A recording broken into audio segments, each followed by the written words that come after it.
बारिपदार श्रमिकंकर चेन्नई रे मृत्यु। मृतदेहକୁ ଫେରାଇ ଆଣିବା ସହ आर्थिक सहायता ପାଇଁ जिलापालଙ୍କ द्वारस्थ हेले परिवार लोके। स्वामी जाइथिले बाहर को काम करते चेन्नई जाइथिले एटी काम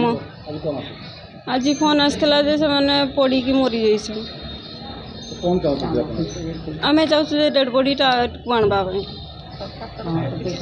सरकार तरफ किसी साहाय्य करो।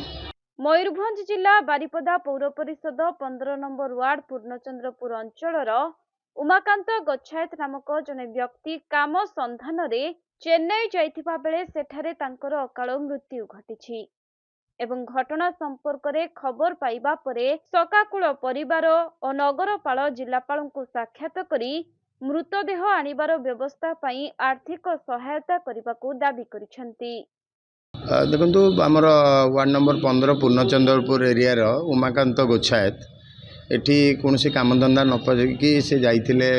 गत किछि दिन हला चेन्नई को जाइथिले तमिलनाडु को जाइथिले काम संधान रे। गत काली आज सकाळू तांको परिवार को फोन आसिला सी कोठी पड़ी जाइकी मृत्युवरण करछन्ते एवं तांको डेड बॉडी को आपणकर राजीव गांधी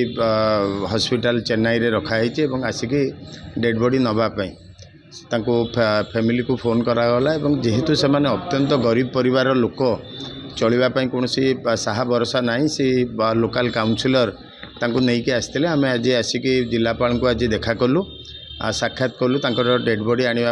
किसी आर्थिक सहायता प्रदान करने जिलापाल सम्मति प्रकाश कर तुरंत निर्देश देइचंती आपणकर इमरजेंसी अफसर को एवं पुलिस विभाग को कहते लेबर अफसर को भी कही जोगाजोग करके तमिलनाडु को तुरंत तांकर शव को आने ये परिवार वर्ग को एवं से माने मध्य आपण देखुथिबे बहुत अत्यंत म्रियमाण अवस्था अच्छी एवं तांको मध्य जहाँ सरकारी साहाय्य करने कथा मध्य जिलापाल आज तांको प्रतिश्रुति दैछथि। मयूरभंज जिला बारिपदारू अभिषेक आचार्य रिपोर्ट कोणार्क लाइव।